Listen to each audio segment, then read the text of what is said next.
నమస్కారం అండి. మీకు మారత్ బాద్బాషా. మీరు శుక్ర మహాదశలో కుజ అంతర్దశ గురించి మనం మాట్లాడుకుందాం. మరి శుక్ర మహాదశలో కుజ అంతర్దశ మొత్తం కూడా 1 సంవత్సరం 2 నెలల కాలంగా ఉంటూ ఉంటుంది. మరి శుక్రుడు కుజుడు సోముడుగా ఉంటాడు. చాలా వరకు మంచి ఫలితాలు కలగజేయడానికి ప్రయత్నం చేస్తూ ఉంటాడు. ఎవరి జాతచక్రంలో శుక్రుడు దీప్త, స్వస్థ, ముదిత, శాంత, శక్తి అవస్థలు ఉన్నప్పుడు కానీ, శుక్రుడు 1-5-9 స్థానాలకు ఆధిపత్యం వహించినప్పుడు కానీ, అంటే వృషభానికి లేదా తులకి 1-5-9 స్థానాలకు ఆధిపత్యం వహించినప్పుడు శుక్రమాస వాళ్ళకి యోగిస్తూ ఉంటుంది. ముఖ్యంగా ఈ శుక్రమహాశ కుజాంతరదశలో కుజుడు ఎక్కువ శాతం కూడా శుభ్రైనట్టయితే జాతకుడికి ఒకానొక దశలో ఆదాయ వ్యయాలు మొత్తం కూడా సమానంగా ఉంటాయి.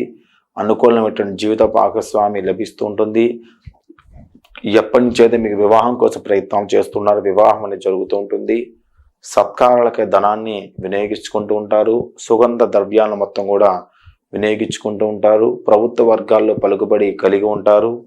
సంతానం వల్ల ఆనందం కలుగుతూ ఉంటుంది. ఆడంబరమైనటువంటి జీవితాన్ని గడుపుతూ ఉంటారు. జీవిత భాగస్వామితో సుఖవంతమైన జీవితం ప్రాప్తిస్తూ ఉంటుంది. అలంకార ప్రియులై సువర్ణ ఆభరణాలు మొత్తం కూడా ధరిస్తూ ఉంటారు. ఇది మనకి శుక్రుడు 1-5-9 స్థానాలకు ఆధిపత్యం వహించినప్పుడు కానీ, శుక్రుడు దీప్త, స్వస్థ, ముదిత, శాంత, శక్తి అవస్థలకు ఆధిపత్యం వహించినప్పుడు మనకి శుభ ఫలితాలు కలగజేస్తూ ఉంటాడు. అదేవిధంగా శుక్రమహాశ కుజుడు మనకి అంతర్దశ అశుభుడుగా ఉన్నట్టయితే, శుక్ర అంతర్దశ పీడావస్థలో కానీ, దీనావస్థలో కానీ, కళావస్థలో కానీ, బీతావస్థలో కానీ, వికాలావస్థలో కానీ ఉన్నప్పుడు కానీ, శుక్రుడు 2-11 స్థానాలకు ఆధిపత్యం వహించినప్పుడు కానీ, శుక్రుడు 6-12 స్థానాలకు ఆధిపత్యం వహించినప్పుడు కానీ ఎక్కువగా నష్టాన్ని కలుగజేస్తూ ఉంటాడు. ముఖ్యంగా శుక్రమాస కుజ అంతర్దశలో కుజుడు అశుభుడైనట్లయితే జాతకునికి ఇంట్లోని వస్తువులు దొంగలు పాలవుతూ ఉంటాయి. శత్రువుల వలన పలు అవమానాలు ఎదుర్కొంటూ ఉంటారు. కంటి చూపు మొత్తం కూడా మందగిస్తూ ఉంటుంది. పుత్ర సంతానం వలన ధనహాని కలుగుతూ ఉంటుంది. సొంత ఊరికి దూరంగా నివసిస్తూ ఉంటారు. జీవిత భాగస్వామి వలన మోసానికి గురవుతూ ఉంటారు. మానసికంగా వేదన మొత్తం కూడా అనుభవిస్తుంటారు. చంచలత్వం అనేది ఎక్కువ శాతం ఏర్పడుతూ ఉంటుంది. మనసు అనేది నిలకడగా ఉండదు. ముఖ్యంగా ఎవరి జాతచక్రంలో శుక్రుడు 2-11 కానీ, 6-12 స్థానాలకు ఆధిపత్యం వహించినప్పుడు కానీ, 2వ స్థానం ధననష్టాన్ని, 11వ స్థానంలో ఉండే పాపత్వాన్ని, అధిక ఖర్చుల్ని, 6వ స్థానంలో శత్రు బాధల్ని, 8వ స్థానం ఆరోగ్యాన్ని, 12వ స్థానం ఖర్చుల్ని కలగజేస్తూ ఉంటాడు. ఎవరి జాతచక్రంలో పీడ, దీన, కళ, భీత, వికలావస్థలకు ఆధిపత్యం వహించారు వాళ్ళకి పరిహారం ఖచ్చితంగా చేయించుకోండి. ప్రతిరోజు లక్ష్మీదేవి శ్లోకాన్ని పారాయణం చేస్తూ ఉండే, లలితాదేవి, కాళికాదేవి యొక్క అష్టోత్తర శతనామాలు చదవండి. శుక్రుడికి తెలుగు పూలతోని పూజ చేస్తూ ఉండండి. శుక్రవారం రోజు శుక్రుడికి కుజుడికి అభిషేకం చేయించి, శుక్రుడికి బొబ్బర్లు 1.5 kg, కుజుడికి కద్దులు 1.5 kg దానం చేయండి. ఒక చిన్న రాగి ప్లేట్లో కొన్ని బొబ్బర్లు, కొన్ని కందులు ఉంచి దానం చేయండి. తెలుపు, ఎరుపు రంగు వస్త్రంతో కలిపి దానం చేయటం, లేదా బ్రాహ్మడికి తెలుపు పంచ, ఎరుపు పంచ కలిపి దానం చేయటం వల్ల, అదేవిధంగా శుక్రుడు బాగా నష్టం. శుక్రుడికి శుక్రంతే అన్యద మంత్రంతో 20,000 సంఖ్య, కుజుడికి అగ్నిమూర్తమైన మంత్రంతో 7,000 సంఖ్యతో జపం చేయించుకోండి.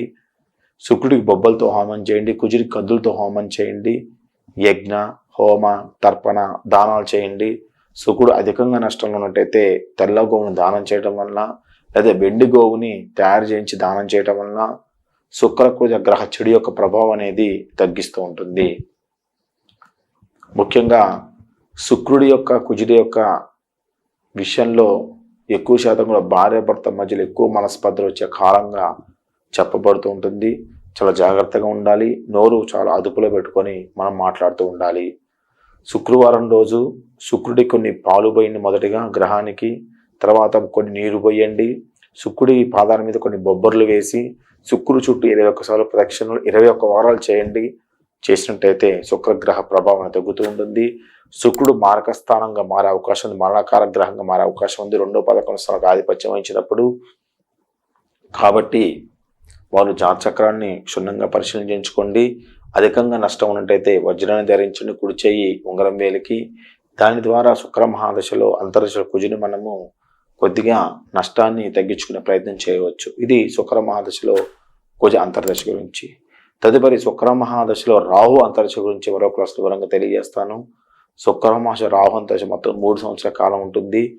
అతి డేంజరస్ అంతర్దశగా చెప్పబడుతూ ఉంటుంది. కాబట్టి ఆ దశ గురించి అంతర్దశ గురించి మరో క్లాసులు వివరంగా తెలియజేస్తాను. వీడియో లైక్ చేయండి, షేర్ చేయండి, సబ్స్క్రైబ్ చేయండి, కామెంట్ మాత్రం ఖచ్చితంగా తెలియజేయండి. మీ Kommaraju Bharadwaj Sharma, PhD in astrology.